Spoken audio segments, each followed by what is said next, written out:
I completely understand and get why a lot of wrestling fans are always looking to the future and why they want to see this guy get a push and that guy get elevated and this guy get a run and this guy become a main eventer and this guy become a world champion. I get all of that. It's similar to being, let's say, an NFL fan and the perspective you have with the NFL draft every year. Sometimes you sit there and get all caught up in new, that sometimes we forget about what your team might already have, and you might automatically assume because this guy is new and fresh to you and the team that they're automatically better than what you already have. In some cases, that may be true. In a lot of cases, sometimes that is not. So it's a very similar perspective here. And what I mean is that sometimes I see people sitting there saying, oh, why doesn't Kurt Hawkins get a big push? Or why doesn't Tyson Kidd get a main event shot? Or why doesn't this guy or a Bo Dallas get a world title run? And all of this, I see some really stupid things proposed. I really do. And it's not just because I sit there and I say I'm not huge fans of those guys, but I sit there and think like legitimately that is ridiculous. Because the bottom line is whether everybody wants to accept it or not everyone can be a world champion. And that's a good thing. Because if you were at the point where everybody could be a world champion, it would basically be like when they have the Little League baseball tournaments, or you used to have your like track and field days or whatever you would call them back in grade school, and everybody got a trophy, or everybody got a medal, or everybody got a participation ribbon. There's no significance. It doesn't mean anything. You're just the same as everybody else, regardless of your performance. And that's ridiculous. That's not how it should be. You want certain things to feel like a big deal. You want certain things to feel special. And to me, in my opinion anyways, being a world champion of a major wrestling company should be something that not everybody can attain. And then when somebody does attain it, it makes them. It makes them a big time deal. They feel unique. They feel special. They feel like the creme de la creme. Now, you have a couple of situations where you can have too many people in your main event scene, and I think that can dilute the meaning of having the title. You can have too many people winning a world championship, again, devaluing winning that world title. You look at the WWE when they had the World Heavyweight Championship. I mean, you had all types of people winning that. I mean, people like ADR winning it, and people like, yes, I'll say it, Dolph Ziggler winning it. It got to the point where, what does this really mean? Just about anybody could win this damn thing. It didn't feel as special. And consequently, I think it wasn't treated as special by the WWE compared to the WWE title.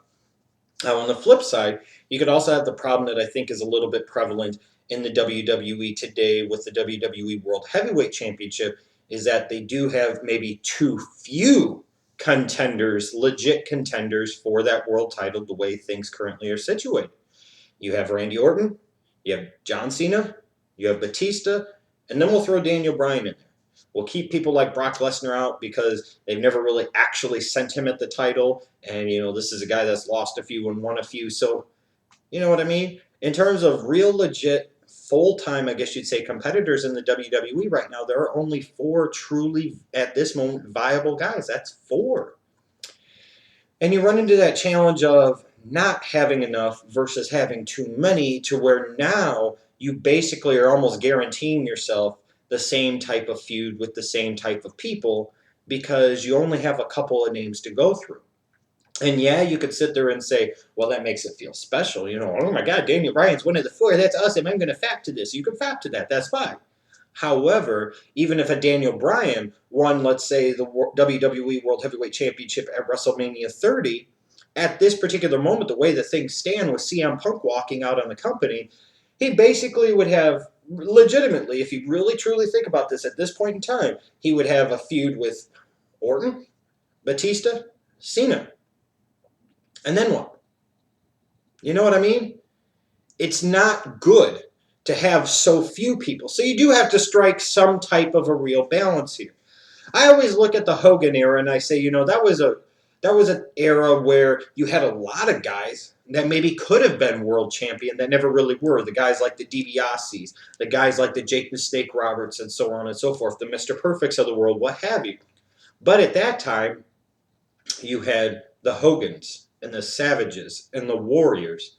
And it was a different era where you weren't having nearly the exposure of professional wrestling on a week in, week out basis with multiple television shows and the internet and all of this hot garbage. So it was a little easier to get away with Hogan being a champ for 4+ years and Savage holding the belt for the year and Warrior holding the belt for 10 months. One, because those guys were such big stars that they could carry that. But two, because you could lengthen out those feuds that those guys were in much longer. You know, Hogan had some long running feuds with some people, and you didn't have to overexpose them, and you didn't overexpose them to the audience. So those champions could sit there and hold the belt a lot longer while still keeping interest of the people. And you got to the Attitude Era where things started to change a little bit, but you needed to put more of a focus on having a deeper talent roster at the top in terms of the number of guys that could legitimately be world champion at any point in time with no or very, very little work to make that happen. And when you look at the Attitude Era when it was at its best, you had maybe 6, 7, 8 guys, you could argue, that were in that title scene that at any moment in time you could sit there and legitimately make a world champion and everybody would buy it, everybody would believe it, and it wouldn't devalue the belt at all for that to happen. That was, again, a deep, deep era where you had talent all up and down the card. Everybody was entertaining. Everybody was doing their own thing. But you still had those guys that were a cut above the rest, if you get what I'm saying. Now, there are some times where people sit there and say, well, why wasn't a Scott Hall ever a world champion? Or why wasn't a Mr. Perfect Kurt Hennig or a Jake the Snake Roberts ever a world champion? Well, you look at guys like Jake the Snake Roberts and Scott Hall, and you look at them and you have to sit there and say sometimes, maybe there was a reason they were never world champion. Yes, you could maybe argue they were over to the point in time of where they could have been a world champion, but could a company, if you were a company, would you really have trusted a Jake the Snake Roberts, knowing, and he's admitted this, the type of state that he was in at times and what he was doing during his peak time as a wrestler?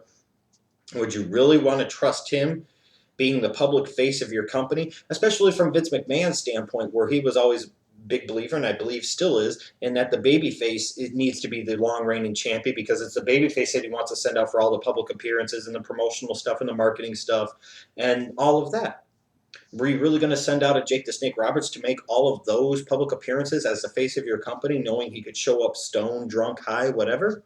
Yeah. Similar thing to Scott Hall. Tremendous talents, yes, and you could definitely argue from a fan standpoint it is disappointing and sad that they were never world champion. But there was a reason for that. Because you have to be able to count on those guys to do the things that you need if you're the WWE as a world champion. And when you look at Mr. Perfect, he had some injury histories. And at a time where you had Hogan and Savage and Warrior, and then later on you brought in a Ric Flair, did you really need to have a Mr. Perfect be a world champion? Maybe you could sit there and say, looking back, well, it sucks it never happened, and maybe it did. But with some of his injury troubles that he had, combined with the guys at the top that you had at the time, not everybody needed to be a world champion to be a big-time star. I think it's a ridiculous notion to say that a guy, in order to be a big-time star, has to hold a world title. I think that's what makes the guys like the Scott Halls and the Jake the Snake Roberts and the Roddy Pipers and the Mr. Perfects that much more special, is that they became big, huge stars and household names without ever having to hold the WWF Championship at all. Not for one day. You know what I mean? They were big stars in spite of the belt. They didn't need the belt. And sometimes this notion that, you give this guy a run and you give him the belt, he makes him a star. Well, if I'm getting to the point where I have to make a guy a champion, world champion, that is, to try and make him a star, then I'm already at a loss right there. The guy should already be a star by the time I give him the title, and maybe that title pushes him over the edge just a little bit more, or he elevates the profile of that title as it is. Like I said, when you talk about like the World Heavyweight Championship, when you had people like Alberto Del Rio and Dolph Ziggler winning it, it felt like for a period of time that just about anybody could win the World Heavyweight Championship. And that's not good. You can have too many people win. I see suggestions for people, the Tyson Kidds of the world, and the Kurt Hawkins. I see JTG. And maybe some people are trolling, but the Drew McIntyres and the so on and so forth. Did you ever think that maybe there's a reason that those guys aren't getting those spots? If you are running the WWE right now, would you really, and I truly mean this as no disrespect, but I mean it as a bit of a reality check, would you really, really make Kurt Hawkins the face of the WWE? Is that the guy that you would want on the marquee? Is that the guy that you'd want walking around alive with Regis and Kelly, or like Michael Strahan and Kelly, or whatever the fuck, and all these other shows, the Today Show, all this, to do your promotional tours, to do your speaking engagements, to do all of that, is Kurt Hawkins or a Drew McIntyre or a JTG or a Tyson Kidd, is that the guy that you want doing that? Really? I don't think so. To me, it's always best if you have no more than 6 to 8 guys that are in that kind of main event spot. And if you have 1 or 2 of those guys that you think have kind of had their run and you need to get away from them, then you maybe de-push them a little bit. You move them down the card either to work them back up or work them out, and then you elevate 1 or 2 other guys. Because what happens is you can have too many people in that title scene, and what it means isn't as much, and that's not a good thing, because if people think that anybody could be world champion, the world champion doesn't become as big of an attraction. And then on the flip side, if you look at the WWE now, and you sit there and see that they really truly only have maybe 4 guys in today's era where they're on TV multiple times every week, and with the internet and with everything else and the WWE network coming around, you can overexpose these guys too much, and as a result, now all of your feuds really only last 2 to 3 months.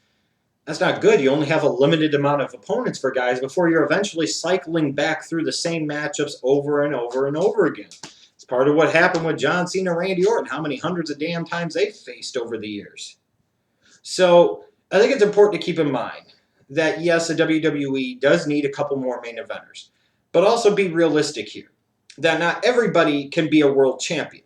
It's one thing if a CM Punk or a Daniel Bryan are elevated to a main event spot, but now CM Punk is gone. Daniel Bryan is there. And some of you sit there and say, well, what about Dolph Ziggler? What about Dolph Ziggler? Well, what about him? Did we ever think that there are maybe other forces at work that we don't always get to see that keep him from being a top guy? They've given him opportunities, and he can't get over to the same level of a CM Punk or a Daniel Bryan. And don't tell me Dolph Ziggler hasn't had as many opportunities as at least a Daniel Bryan.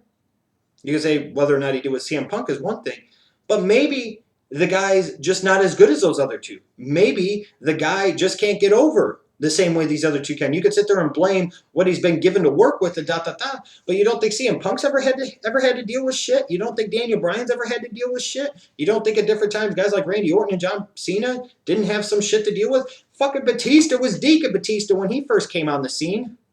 Sometimes you get over in spite of that shit. You get over because you learn how to get over and you become a reliable, trusted hand. Maybe the WWE doesn't feel a guy like Dolph Ziggler can be a face of the company, and I understand that and get that. And you'll see this over the next couple of years with all the great talent, young talent anyways, that the WWE has with the Roman Reignses and the Cody Rhodes and the Bray Wyatts and the Biggie Langstons, the Dean Ambroses, the Seth Rollins, and all these other guys. There's going to be all these talks about making all of them world champion type guys, and then other guys too, the Cesaros of the world, and the so on and so forth, and the da-da-da-da-da-da-das. Oh, I want Adrian Neville to be world champion. I want Sami Zayn to be world champion. Well, if you sit there and do that, and you have 15 or 20 of those guys in your main event scene, and they all could be world champion in a 2 or 3 year stretch, it devalues the product. It devalues that world championship. There's going to be reasons that some of those guys can't be world champions, but that's okay. You could be a big star without having to hold the world title strap. So instead of all these people focusing on, who should be world champion, and the marks in the back, the wrestlers themselves saying, oh, I need to be world champion, I deserve this spot. How about you do the best with what you got? How about you get yourself to be as big of a star as you possibly can, and you get yourself over as much as you can, regardless of what you do. And Antonio Cesaro is a perfect example of this in today's WWE. Whether they make him a world champion or not, the guy's going to be a star, because when he gets out there, he does everything he can to make sure he does as much as he can with the time that he is allowed and the opportunity that he is given. So instead of sitting there and wanting the WWE to make this guy and that guy and every other fucking guy under the sun a world champion, how about some of these guys, frankly, work harder? How about some of these guys do a better job of getting themselves over, and then maybe some of the guys that you really like will actually be world champion? But again, I emphasize one last time, not everybody can be world champion. If you sat there and you had Kurt Hawkins and JTG and Tyson Kidd and all of these other guys that really didn't deserve to be world champions, wouldn't that make it a little less meaningful for Daniel Bryan to be a world champion? Wouldn't it just a little bit? Because how is he so different than all of these other guys? When you have too much of the same thing, that's not a good thing. I do agree that the WWE could use a couple of more guys in the main event scene because it could bring some interesting matchups, some new things, a fresh feel to the product. But if we start getting to the point of where we listen to the internet community all the time, you'd have 25, 30 damn main eventers, and then nobody's getting over. Nobody feels like a special deal. And ultimately, what happens is your numbers go down. Your ratings go down because nobody feels special. Uh, not as many people pay for the pay-per-views or the WWE network because, again, not everybody feels special. Fewer people go to the shows because everybody feels the same. Why do I need to go to see this guy or that guy? And nobody's getting over.